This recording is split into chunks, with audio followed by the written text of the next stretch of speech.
Choice Podcast Awards is The Outer Realm. And that's in the category of Best Female Hosted Podcast. The Outer Realm is a popular show hosted by Michelle DeRoche and Amelia Pisano, which has millions of listeners each week. They are well known for their laid-back, roundtable style of interviewing. Together, this dynamic duo brings you the best of the best with guests from around the world who are well-versed within their respective fields of ufology, paranormal, cryptozoology, folklore, and anything else that would be deemed outside the realm of normal. Michelle is an international public figure who has spent the last 2 decades working in the international paranormal community in research and media. Amelia is a remote viewing medium with 10 years of working with missing children, as well as cold and active murder cases. So go to podcastawards.com to nominate The Outer Realm in the category of Best Female Hosted Podcast. That's podcastawards.com. It's super easy. So just please take a moment and get out and go vote. It's time for you to get out and nominate your favorite podcast. There's a show I want you to consider for the People's Choice Podcast Awards, UFO Undercover, in the category of entertainment. This show brings you some of the most revealing and current research that is being done with respect to alien abductions and contact. Host Joe Montaldo has been an abduction researcher for over 35 years and is uniquely qualified to bring you live interviews with some of the most well-known researchers in ufology. So go to podcastawards.com and nominate UFO Undercover in the category of entertainment. That's podcastawards.com. So take a moment, get out and vote. To Horsefly Chronicles Radio with Julia and Philip Siracusa, sponsored by Carnation, airing live on the United Public Radio Network on 105.3 FM in New Orleans.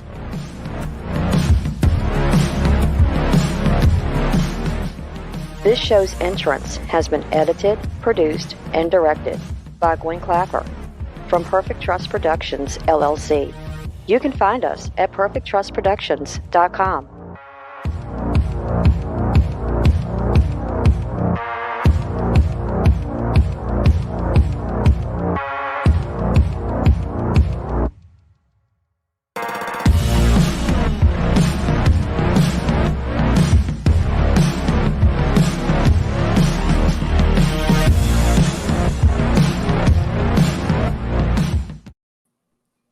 Hello, everyone, and welcome to Monday night segment of Horsefly Chronicles Radio with myself, Julia Siracusa, and Philip Siracusa.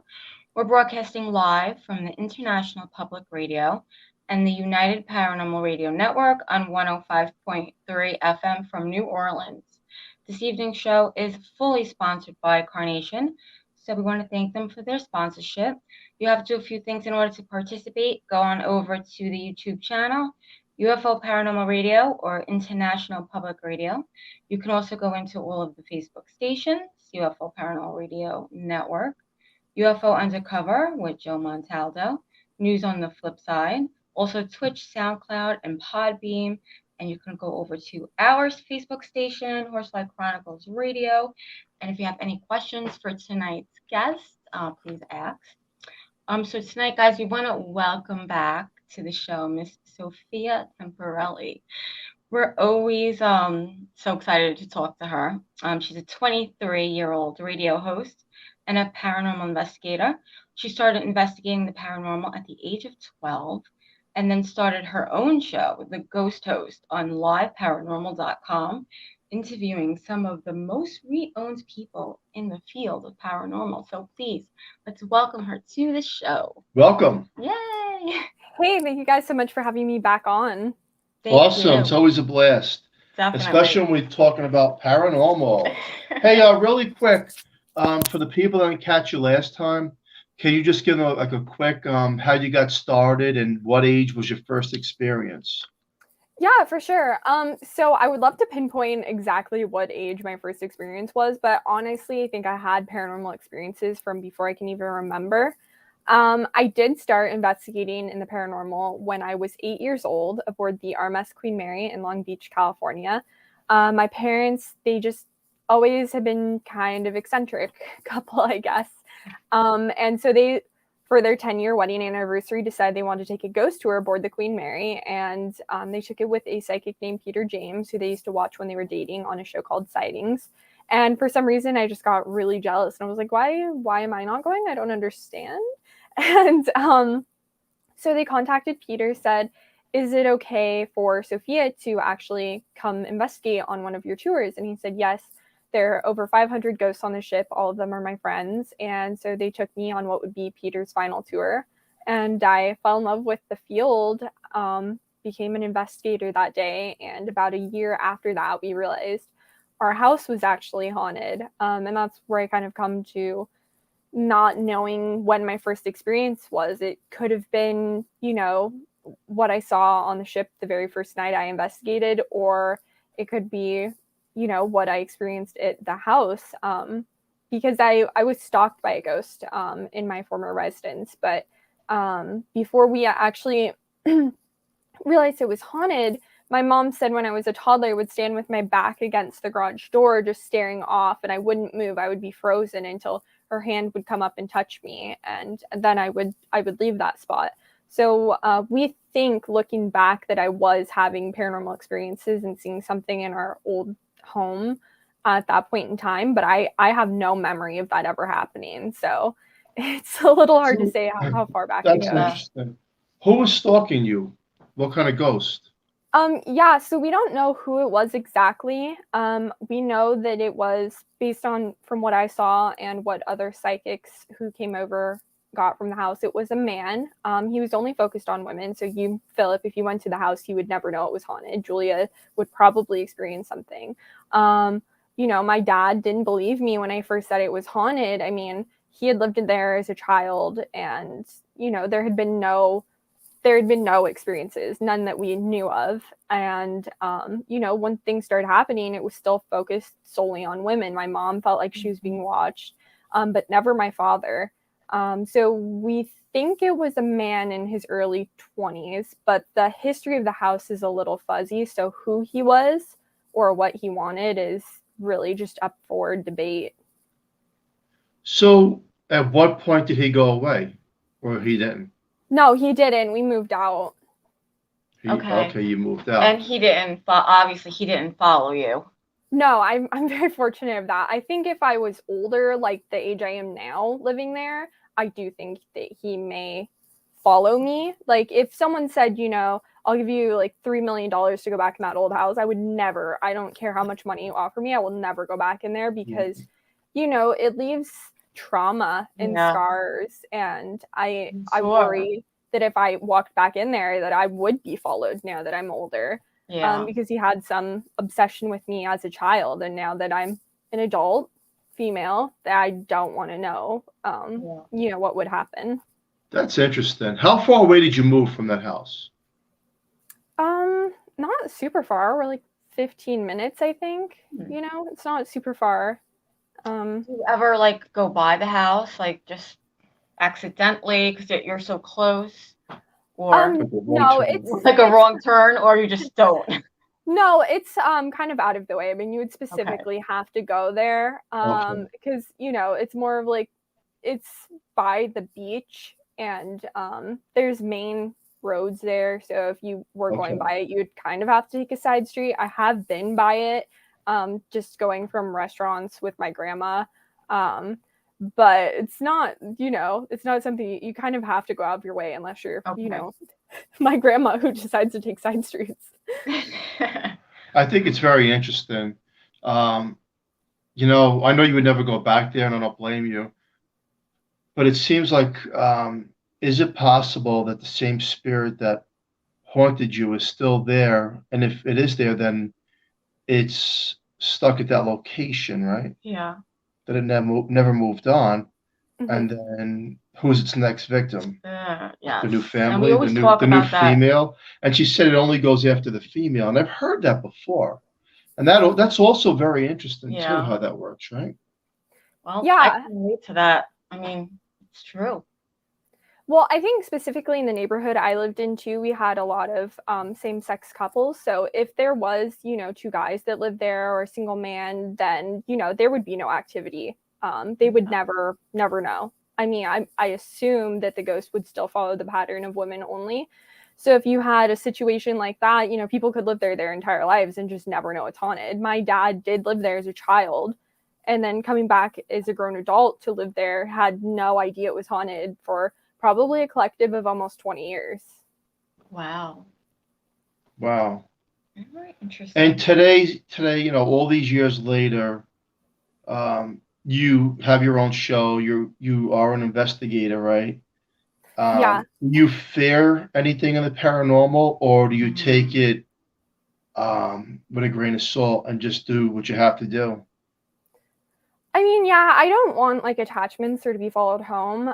As an investigator, though, I would say I tend to just try and stay away from like darker cases. Like, for example, Ghost Adventures went to Goatman Bridge. I would have no desire to go to Goatman Bridge.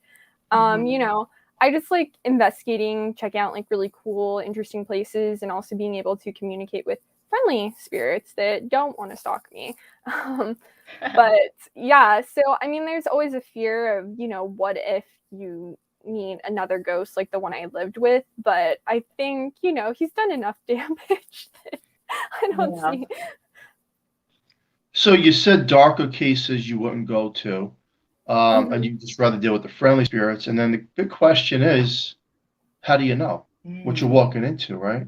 I mean, I've walked into locations that I thought were friendly, and it turned out to be the opposite. Yeah, you don't. I mean, you would think my house was a friendly location. I just mean, I'm not going to places like Goatman Bridge. I wouldn't go to the Japanese suicide forest. Japanese suicide. They're like places that have a history like that. I wouldn't go to, either out of respect, like the Japanese suicide forest. They were troubled in life, and I can't help them, Yeah. And if you're going to a place, I guess, where you just straight up know there's something dark there, then yeah, because it's like any normal situation. You can talk to people in a day-to-day life and not know if they're a good or bad person. And it's the same thing with ghosts. But if you can look at someone and actively know, like, hey, there's something up, then just stay away from it the same you would as location. Do you ever get messages from people, asking for help? Like, do you ever work on anything that's residential? My parents did when I was younger. I don't personally. I would try and, connect someone with someone I think is better suited and more well-equipped. From my personal experiences of living in a haunted house, I know that you need particular sensitivity and kind of understanding of life that me as a 23-year-old, I don't feel I necessarily have. When you're dealing with a child that's scared, yes, I can relate to them, but I can't relate to the parents who are seeing their child scared like that. Yeah. I think there's so much I, as a young adult, have to learn about life that I think going into someone else's life and not being able to relate to them being a homeowner and struggling with bills or not being able to move, I think that there are investigators that are more well-suited for that at this particular point in my life. Very great. That's a good answer. Yeah. Do you, what is the most scariest location that you've been to? Yeah, I mean, definitely my haunted house, I would say, is the top of the list. Yeah, that would always top. Yeah, that always tops the list because I couldn't leave it for years. So when you're just like trapped in kind of like a hell loop, I think that's really tops it off. But other than that, honestly, I would say the Queen Mary. I know, like, lots of people talk about the Queen Mary, and I'm sure some people who aren't paranormal investigators may be like, oh, it has to be overhyped. But that whole area in the Queen Mary it's dark. Again, like we were saying with locations, you not knowing, the Queen Mary, you can go into most rooms and not have a problem. But that pool area, there is a spirit in there that, he's not a good guy. He doesn't like me. I don't like him. So I try to avoid him because, why would I go? I'm not going to go up in someone's face if they don't like me. But, I had been seeing this spirit in the pool area of the Queen Mary since I was a child. I call him the Shadow Man. And when I was about 15, it was my final day of freshman year in high school, we were asked to be a part of the Ghost Adventures Queen Mary episode. And anyone who's been to the pool area knows that it always has low lighting in there. And for that particular night, Ghost Adventures crew had it completely lights out, and I've never felt such an intense presence as I did that night. It was like the Shadow Man spirit had intensified and gotten more powerful tenfold, just being in complete pitch black. And it was very intense, you know. I would say it's scary just based on the fact that I've never seen a ghost feel like it intensifies just being in the darkness. True. That is very true. What advice would you give other young paranormal investigators like yourself that are venturing into the field of paranormal? Yeah, so that's a great question. I would say, you know, start out by finding someone to investigate with. I think besides, you know, dealing with dark energy or ghosts, there are a lot of physical dangers. You can walk into tons of haunted places and not capture anything. Maybe it's just not active that night, but that doesn't mean there aren't real risks, such as, you know, animals, homeless people, or just broken glass and rusty nails. So I think it's super important to find someone you feel comfortable enough being able to go with. So you have someone you can rely on if an accident does occur, or if you hear something, they can help you debunk it or confirm it. But also, you know, just go in respectfully. Don't try and antagonize the spirit. You don't know who you're talking to. Is it a dark spirit? Is it a child? You don't know. So go in the way you would want someone to approach you in real life. And yeah, just, you know, don't start out with residentials, I would say too. Just try and find some place that, you know, you can learn on the way instead of just trying to be like, oh, I see this on a show, I'm going to dive headfirst into this.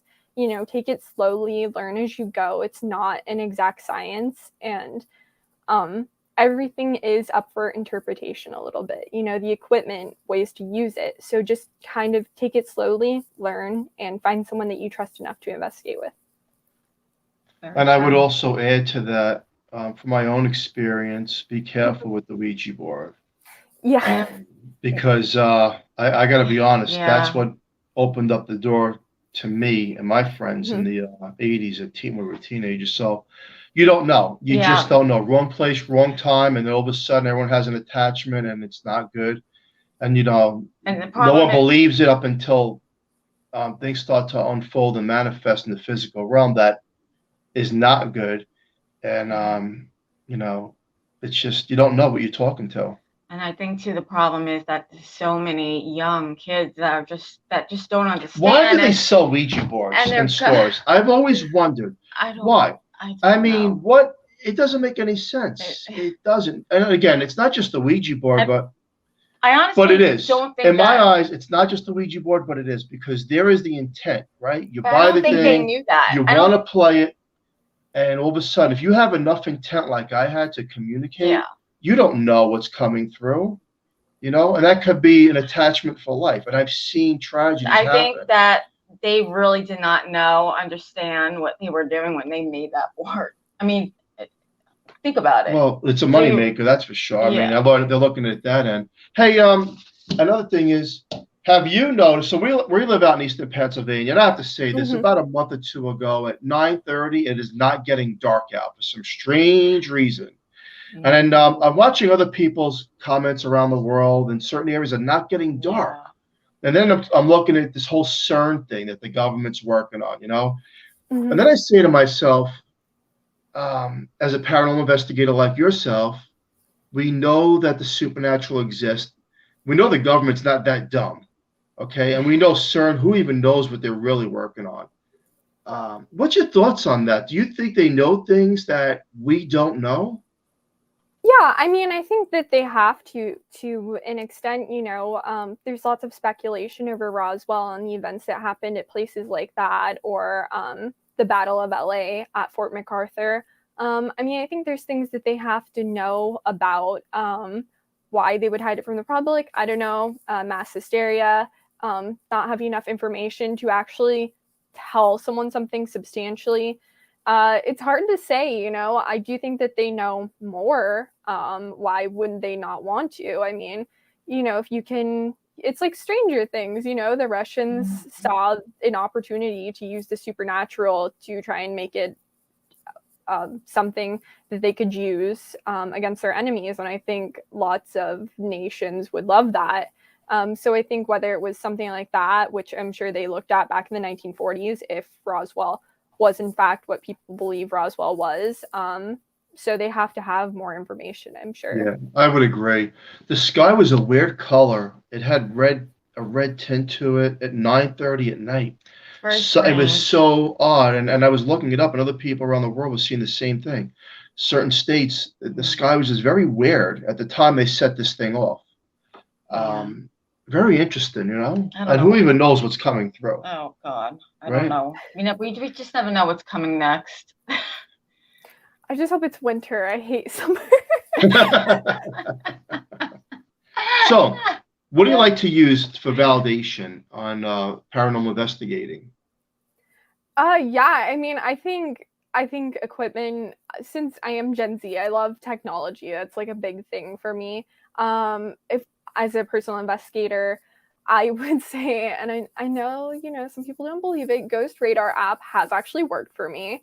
I really like it just with the upfront results you get. I would say if you have the money to buy it, then an Ovilus, things like that, where you can get just like right off the bat responses. I've seen EVP recorders, you know, where you can play it back and it cuts out all the dead air. I think that's really nice. So I like things where you can get instantaneous results.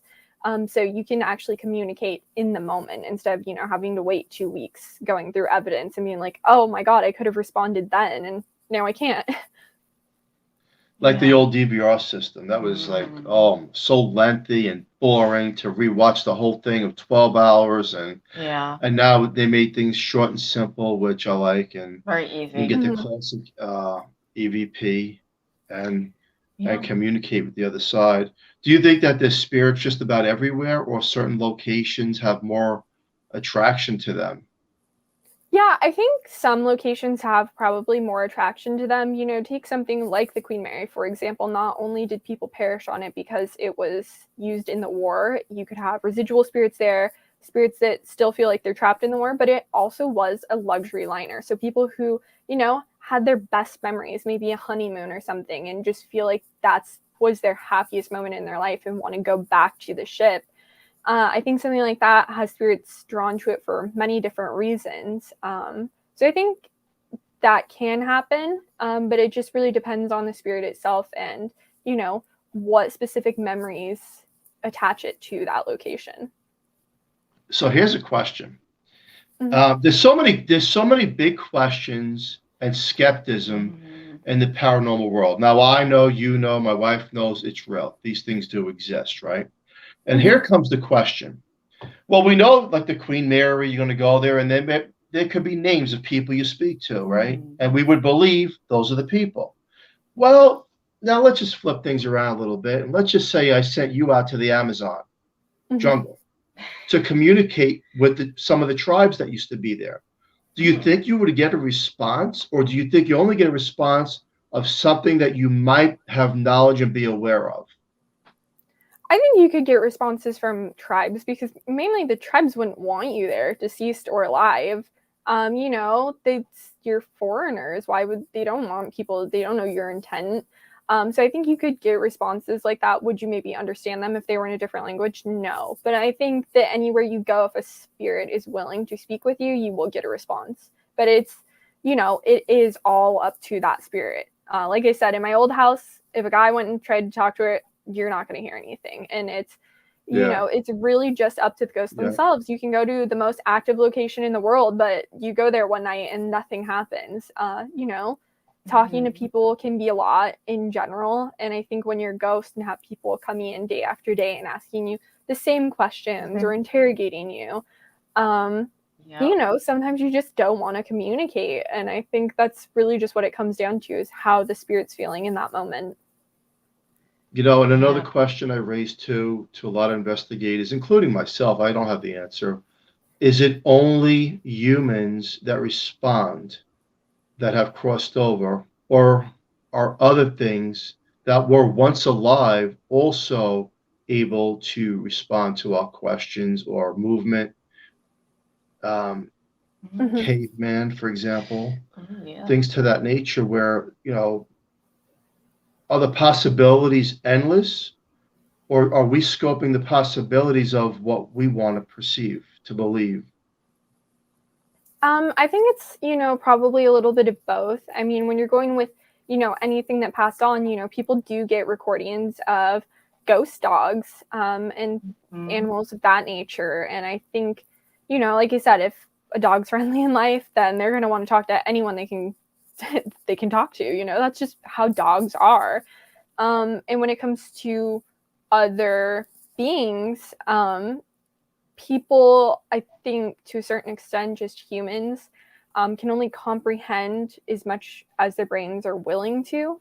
So if you can't imagine a different life form, then, you're going to associate it with a human and maybe not whatever it could be. And so just human instinct, you try and find reasoning for everything. And that's why a lot of people don't believe the paranormal exists, because you want to logically find a reason. Even investigators logically find a reason. Why are ghosts here? Who am I talking to? There always has to be some fact behind everything. And if you don't have the information or capacity for the other beings, then you're never going to go there. That's true. Very good. Yeah. That is true. Very true. I was like, look, as silly as it sounds, and I bring it up once in a while, dinosaurs, right? You could take a picture outside all over the world and capture apparitions of maybe animals and people that crossed over, but how come we never get the biggest thing that roamed the earth? The biggest things, well, the dinosaurs, right? Yeah. Has anyone ever caught a picture? Not in my knowledge. What about you?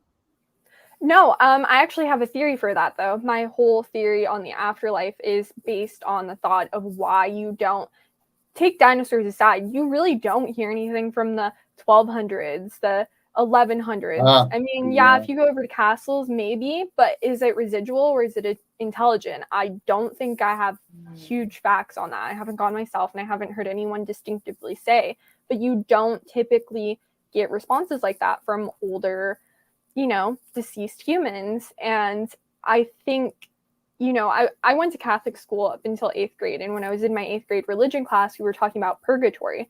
And it made me think, if there is, heaven or wherever people go based on your belief system, why do you not get responses like that from cavemen or the 1100s, or even Jesus's time? And I think that if there is that specific form of an afterlife, ghosts could be in a purgatory until they finally move on to whatever that means. Very interesting. Very well put. That's interesting. I mean, that's probably the best explanation I've ever heard. It really is. The best logical explanation. I mean, whether it's believable or not is a big question mark, but it's a good answer. Because we all would raise that question as investigators. How come we're not capturing this and this and this? And why is it only things that we want to capture or think that might be there? But, and then very you have interesting. it. And then you just end up with what? More questions. Well, right? and also then you wind up with the question of, okay, then there's multiple dimensions. Yeah. So maybe going back to the caveman or dinosaurs, other dimensions that we're not able to make that contact with through what we're using, right? As of right now, there's always that possibility, because we know that all these things once did exist, and we know as investigators that we can talk to people that died in the 1800s, but we can only go back so far, unless I haven't spoken to anyone who's able to really go back into 1200. So very good, right? Very good. And again, there's more questions after that too. There's a lot more questions. And your mind just keeps like, I'm going to be thinking about this all night because it's so true. And she put it in such an intelligent, professional way too. So, have you had dreams of people that you knew, loved ones that crossed over, and they come into the dreams? I personally have it. I mean, if I did, I don't think I remembered them. I have weird dreams that I'm just wake up and I'm like, why. So typically, if I did, I don't remember, but I did have a weird dream once.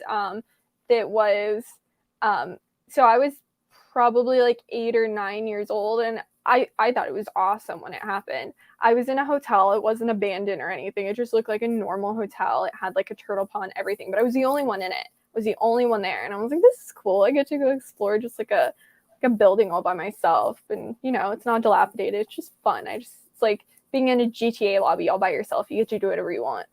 And so fast forward like a year or two, we're going to my aunt's house, and we stop at this hotel for food, and it's the exact hotel down to the turtle pond.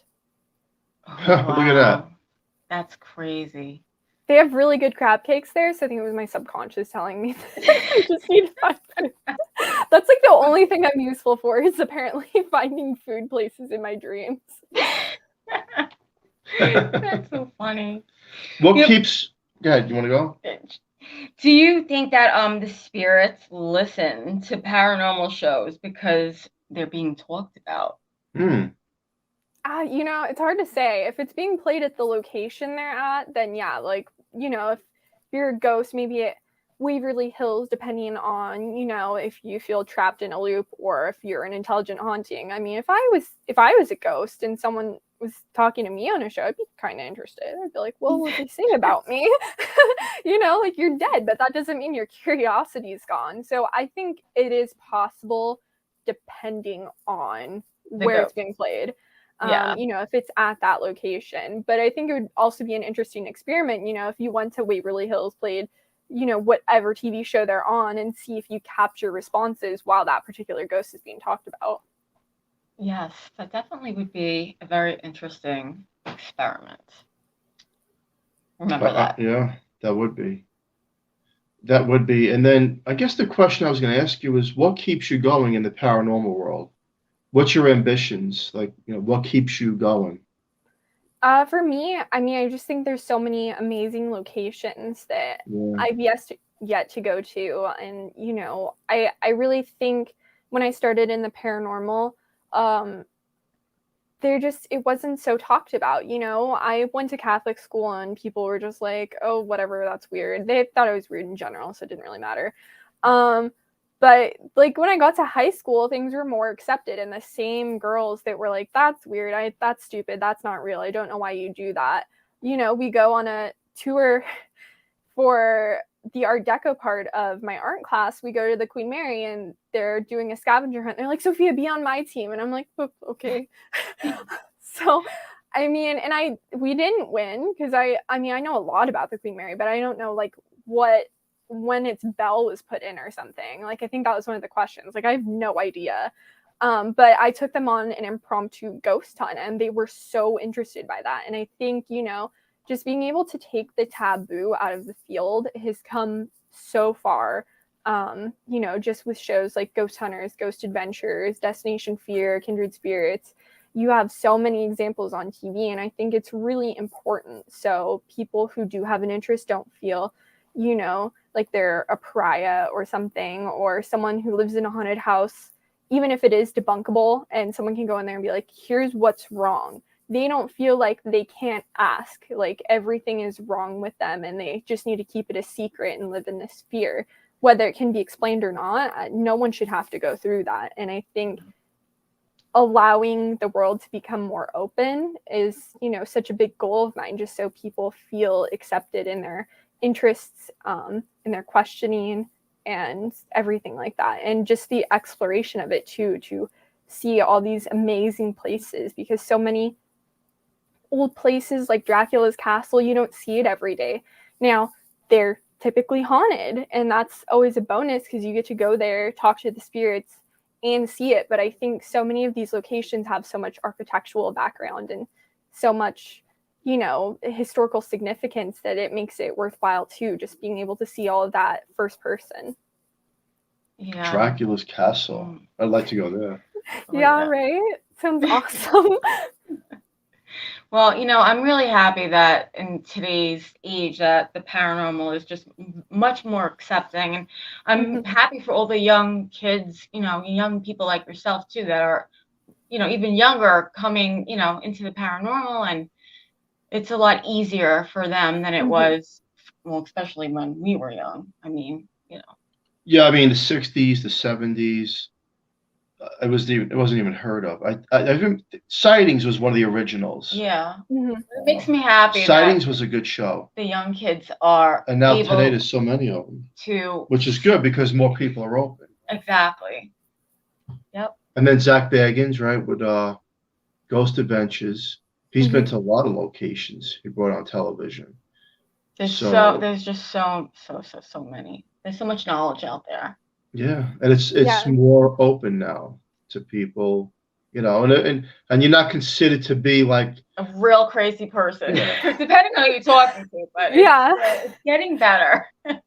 For sure. And I think that's what's important, like after high school, I had a girl contact me. I never even talked about, I went to a small school. When it first opened, I was the first class. I was like the first graduate too, because I graduated 6 months early. So I was like the first official graduate of the school. So when we started, it was only freshmen. There was like 200 kids. So even if you didn't talk to someone in your entire time there, like everyone knew everyone. And this girl I didn't really talk to, we were in the same course because it was engineering, medical, or CJI, criminal justice and investigations, which is what I was in. We didn't talk. We were in the same class and stuff, but she messaged me after high school and said, hey, I think my house is haunted. And, just having someone you can go to and ask those questions, whether, like I said, it's debunkable or not, and not feel like you're crazy, I think is so important. And it's just knowing that, you're not alone, I think is really so big. Definitely. That is very big. Most definitely. Look, now there's UFO sightings on Fox News, CNN, ABC News, NBC News. Now they're coming out in the last couple of years. There's something to say, hey, we don't think we're alone. Now, paranormal people like myself, yourself, and MUFON and UFO investigators, well, we know we're not alone. So, I think that now the times are capturing the imagination that the possibilities were a speck of dust in a universe that has multiple universes. So who will wait to say that we're alone and that these things don't exist? We're nothing. We're just on a rock. If you really think about it, we're on a rock. In the middle of nowhere too. So think about that. Yeah, definitely. I mean, they don't have Doctor Strange in the Multiverse of Madness because everyone thinks that there's nothing else out there. How far it is, where it is, how to get there, who knows? But there has to be more. My mom had on an alien show the other day, I think, and I'm always like, why do people just assume it's like a saucer shaped thing? I mean, it's just like, yes, maybe you saw one, like someone saw one and that's where they get it from, but like everyone has this like such like stone hard idea of how like aliens and extraterrestrials will look, and I'm just like, obviously when actors play them, they have to make them look like us because it's a lot easier and cheaper. But, how do you know that they don't, too? Like, no one does know what they look like. So just saying that they have, like, long what's interesting that you say that? I've interviewed many people who say that they look like us, they walk like us, and they are part of us. And Elon Musk. That's like a whole show. The man's beyond brilliant. Right? He's way ahead of us and everything. So you either think about that. People like Einstein, there's so many people out there that blow your mind with their knowledge. My God, I hope so, because I didn't do well in math, so someone has to in this world. I'm not good at math either. I'm not. Someone has to be good, and if it's not me as a human, then someone's got to figure it out, because it's not going to be me. I'm horrible at math. I'm awful. So good, and some people stink. What's your thoughts on shadow people? It's so hard to say. I heard an interview later in life that I did when I was like 13 or 14, and I had this theory that I don't even remember saying. So, I guess that changed. Where I thought that maybe it was a visualization of a ghost and it just took less energy to manifest. So I guess that's one theory, one that I didn't remember having, but I said. But as an adult, any shadow person I've seen is just like not great. So I don't have like a solid thing, because logically my original theory makes a ton of sense. It's a lot easier to be not like a corporal being and just kind of show a silhouette than it would be to look like me, fully detailed and stuff. But then, you have the shadow man in the pool area that fed off of darkness. Is that just how he appears? Is that, his thing? So I don't know anymore, because I feel like my original theory made sense when I heard it back. But then maturing and growing as an investigator, I'm like, yeah, but that doesn't line up with what I've seen and felt. But then, I haven't seen and felt every shadow person. So am I just running into the bad ones, like a bad penny that keeps showing up? Or is that kind of the standard for them? It's interesting because our encounters with the shadow people aren't good. Mm-hmm. They're negative. Very negative. They're not good. They're very intelligent. They're very smart. They're kind of way ahead of us with the paranormal equipment. They know how to trigger these things off too, but they're not. But always something turns upside down to the point where oppression, people don't feel right, so they have a negative presence. Maybe some people may differ on that, but from our knowledge, it hasn't been so pleasant. And it seems like the shadow people are different than the regular apparitions of a ghost. It's so interesting that there's multiple things and certain locations that and elementals, right? Oh yeah, the elemental. Oof, definitely. We definitely have those here.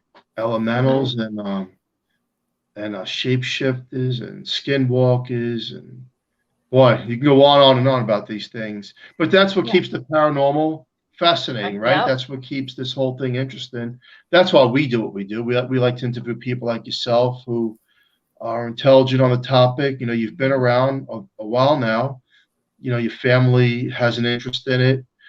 We're a husband and wife who live in a haunted house, who have an interest in it because we're curious of what are we dealing with, and that's, we like to interview people as well around the world that it's not just the average Joe. Lawyers, doctors, pharmacists, corporate America people, so many people coming forward now. Actresses. We have interviewed a spread, and all walks of life.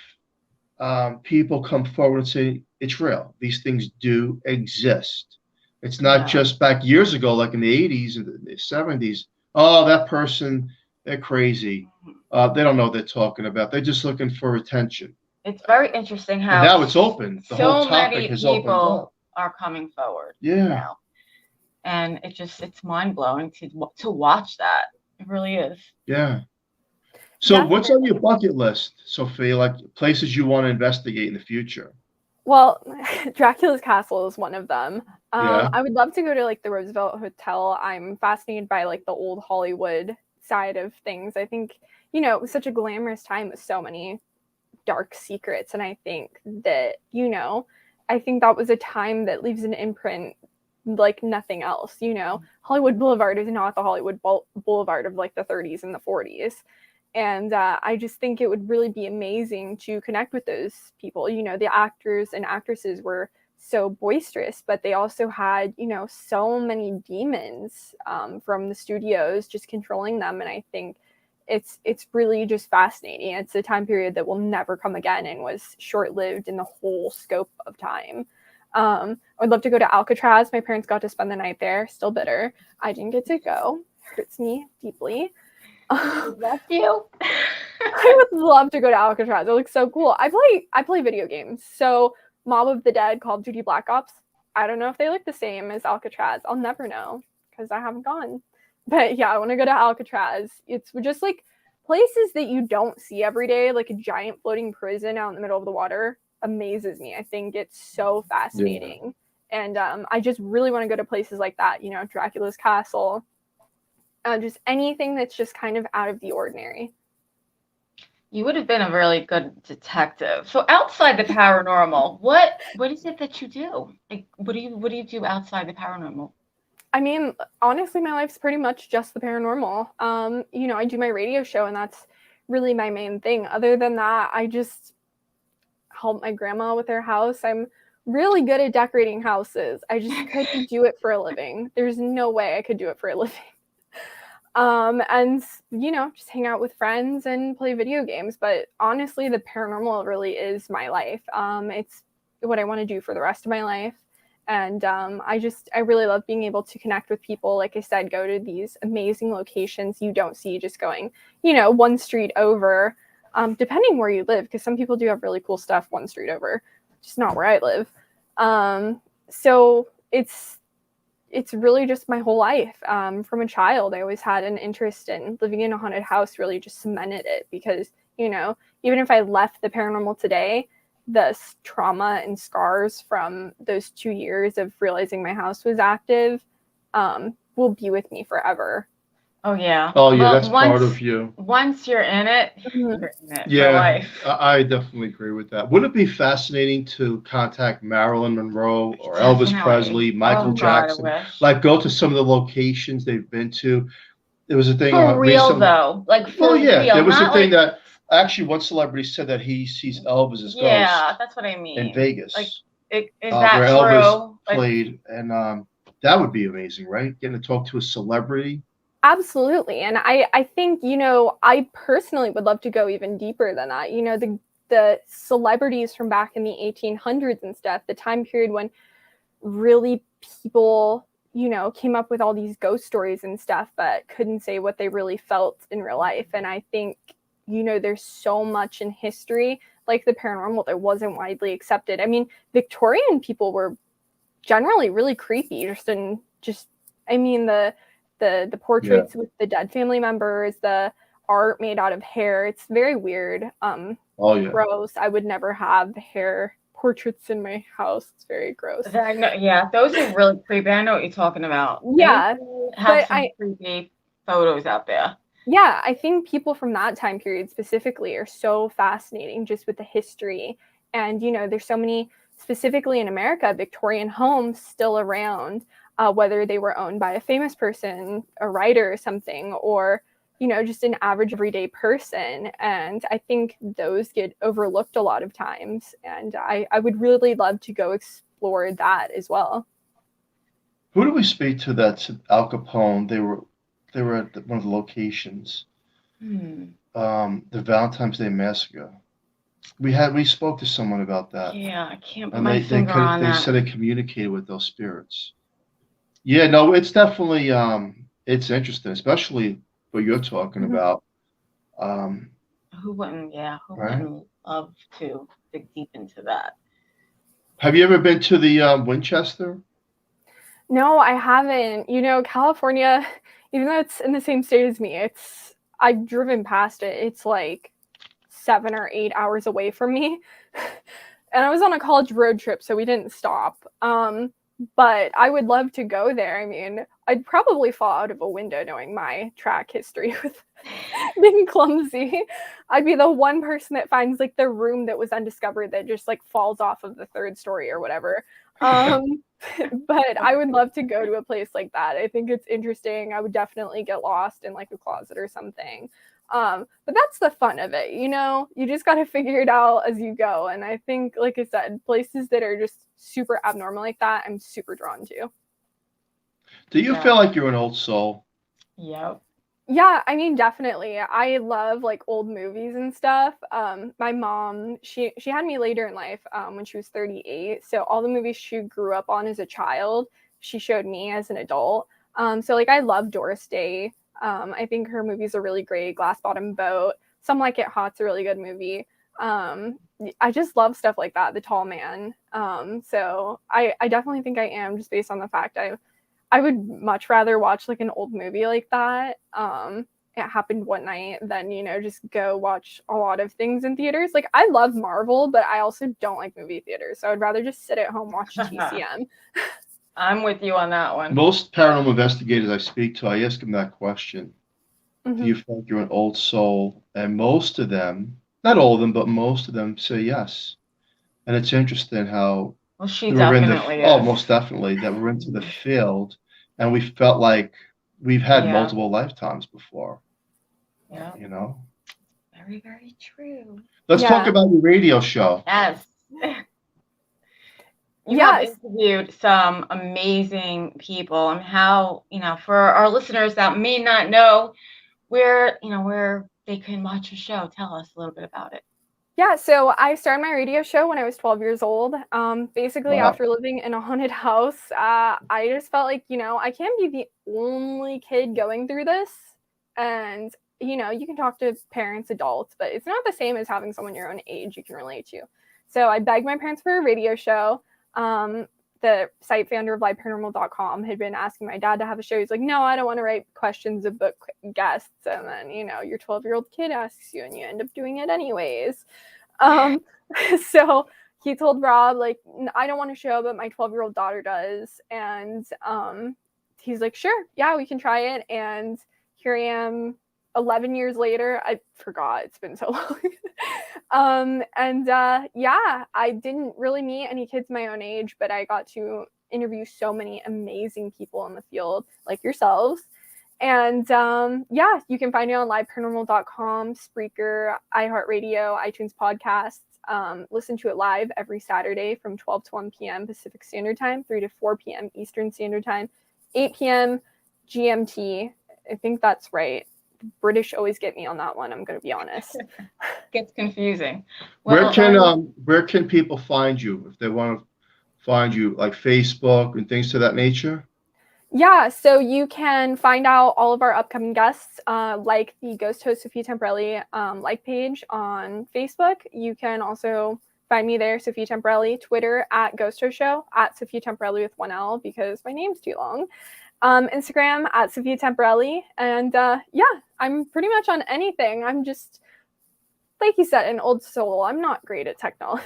Like, I'm not good at social media. I'll tell you this, Sophia. You interviewed me back in 2015. First time, yeah. I got to say that you are ahead of your time in the paranormal. I raise a lot of questions, and you come back with incredible explanations that makes me go, yeah, I'm agreeing with you. So you don't agree with anybody. Keep up the great work is what I have to say, because the truth is this: science, a lot of science doesn't believe in things that we believe in, but who cares? It's people like yourself that go forward and push the monument and say, hey, I'm interviewing people. These experiences are real. And then one day, just one day, everyone's going to be open to the idea of the things that we're talking about, that paranormal phenomenon does exist within our realms. So keep up the great work. You're doing a fantastic job. And 12 years old, I'm impressed. That's very impressive. That's right there is you deserve a trophy just for that. You really do. Thank you. It'd be the first one. I didn't do good at sports. I didn't stick with anything but a radio show, so I don't know. You're doing great. I'd love to see you on television with your own show one day. Thank you. That means a lot. Go to locations and speaking about it, and I would love to see that one day. I think it's gonna happen. Yeah, I can see it. Yeah, I mean, the world needs people like you to get out there and show what's going on and give these explanations. So we want to thank you so much once again for coming on Horsefly Chronicles Radio. This has been a very knowledgeable show for the listener out there. Please share this and also tune into Sophia's show. And when is that show again? Saturdays from 12 to 1 p.m. Pacific Standard Time, 3 to 4 p.m. Eastern Standard Time, 8 p.m. I think European time. I'm sorry, Europeans. I'm just not that great. And you can check it out on liveparanormal.com, archived. You can also watch archived videoed interviews on YouTube, the ghost host Sophia Temperilli. Listen to past shows on iHeartRadio, Blog Talk Radio, iTunes Podcasts, Spreaker, and like a bunch of other places. yeah, so thank you guys again so much for having me Well, on. Sophia, we Great love talking you. to Thank you so As much. you know, we love you. This has been an awesome show. Thanks for Thank you coming so on. much. Julie, wrap it So up. we have to say special thank you to Carnation for fully sponsoring the show. We love them, and please join us next Monday night, same time, 105.3 FM from New Orleans, and stay tuned for Trish Mo with the missing piece. Everyone have a safe, great night. We'll see you next week. Good night. Thank you, Sophia. Thanks. Bye, guys.